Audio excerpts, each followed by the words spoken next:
अस्सलामु अलैकुम। नमस्कार। न्यूज मिनट पॉडकास्ट में आपका स्वागत है। देश और दुनिया की मिनट दर मिनट न्यूज मिलने के लिए अभी लाइक, शेयर, सब्सक्राइब करें। चलो अब देर ना करते हुए हम न्यूज पॉडकास्ट मिनट में आगे बढ़ते हैं।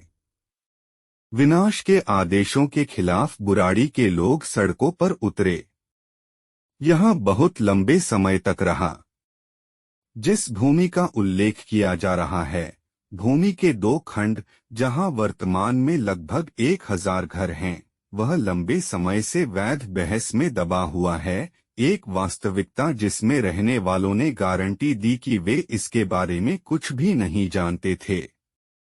उत्तर पश्चिमी दिल्ली के बुराड़ी में झारोदा माजरा के कई कब्जेदारों ने दिल्ली सरकार के संपत्ति और भवन कार्यालय द्वारा दिए गए निष्कासन और विनाश के आदेशों को चुनौती देने के लिए सोमवार को जीटी करनाल स्ट्रीट को बाधित कर दिया। रहने वालों को अतिक्रमणकारियों के रूप में पहचानते हुए अनुरोध में दिल्ली उच्च न्यायालय के प्रावधानों का हवाला दिया गया और निवासियों को 19 नवंबर तक संपत्ति परिसर को खाली करने का निर्देश दिया गया ताकि अगले दिन तोड़फोड़ की जा सके। इसमें आगे चेतावनी दी गई है कि यदि संपत्ति भूमि को निर्दिष्ट समय अवधि के भीतर खाली नहीं किया जाता है और कब्जा नहीं किया जाता है, तो किराएदार अतिक्रमणकारी विनाश की शुरुआत के बाद व्यक्त भूमि में पड़े माल के किसी भी नुकसान के लिए विशेष रूप से जिम्मेदार होंगे। जिस भूमि का उल्लेख किया जा रहा है, भूमि के दो खंड जहां वर्तमान में लगभग 1000 घर हैं, वह लंबे समय से एक वैध प्रश्न में दफन है। एक वास्तविकता जिसमें रहने वालों ने गारंटी दी थी कि वे इसके बारे में कुछ भी नहीं जानते थे। स्थिति के लिए भूमि मालिक शोभत स्मैश 1947 में पाकिस्तान के मोंटगोमरी, वर्तमान में साहिवाल क्षेत्र से दिल्ली चले गए और डिसलोज्ड इंडिविजुअल के तहत स्थानापन्न भूमि की तलाश की। मुआवजा और पुनर्स्थापन अधिनियम 1954 में, जबकि उन्हें अपने मामले की आंशिक पूर्ति के रूप में पंजाब खोर में कुछ जमीन मिली, भूमि के 2 वर्गों और 11 ग्रामीण इकाइयों के बीच संतुलन बना रहा।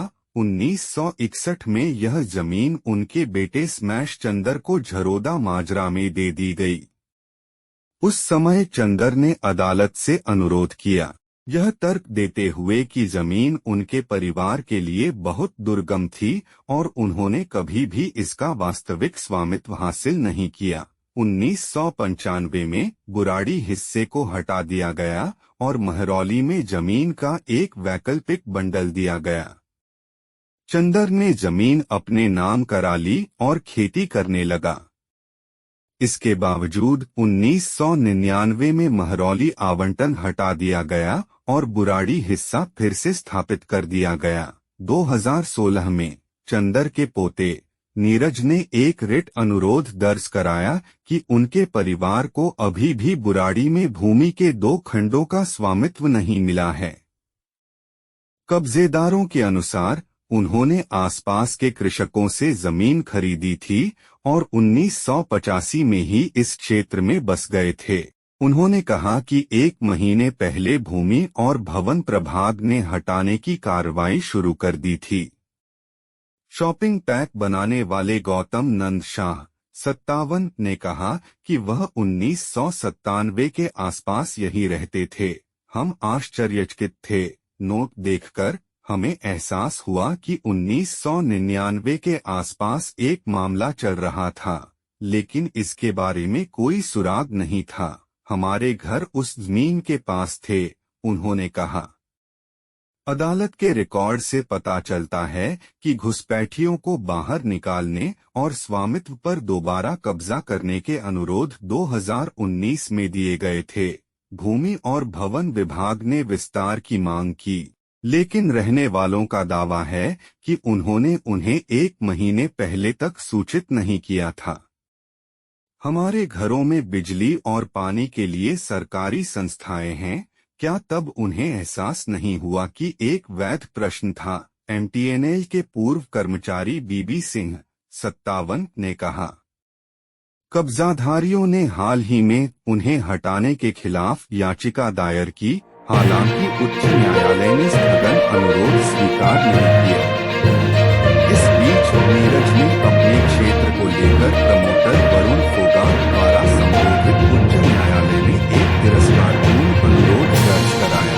उच्च न्यायालय ने भूमि और भवन प्रभाग के लिए रूपरेखा तैयार करने और सामान सौंपने के लिए 13 अक्टूबर का समय निर्धारित किया।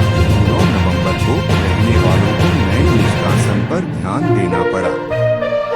शाह ने कहा, हम उनसे शैतान की तरह लड़ेंगे। झारोदा माजरा के पार्षद और हाई कोर्ट के वकील गगन चौधरी के अनुसार हम स्थगन अनुरोध के लिए 16 नवंबर को हाई कोर्ट जाने की उम्मीद करते हैं।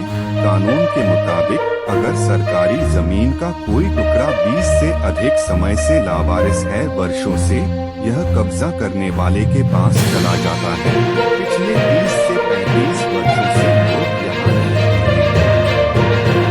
उन्होंने अदालतों से कवर किए गए नीरज और भूमि एवं भवन कार्यालय से भी पुष्टि की कि 1985 में भी विवादित भूमि पर बस्तियां आ गई थी। इंडियन एक्सप्रेस ने अपने कानूनी सलाहकार के माध्यम से नीरज और उनके परिवार से संपर्क किया, जिन्होंने इस मुद्दे पर काम करने पर कोई टिप्पणी नहीं की। भूमि एवं भवन कार्यालय इनपुट के लिए उपलब्ध नहीं था।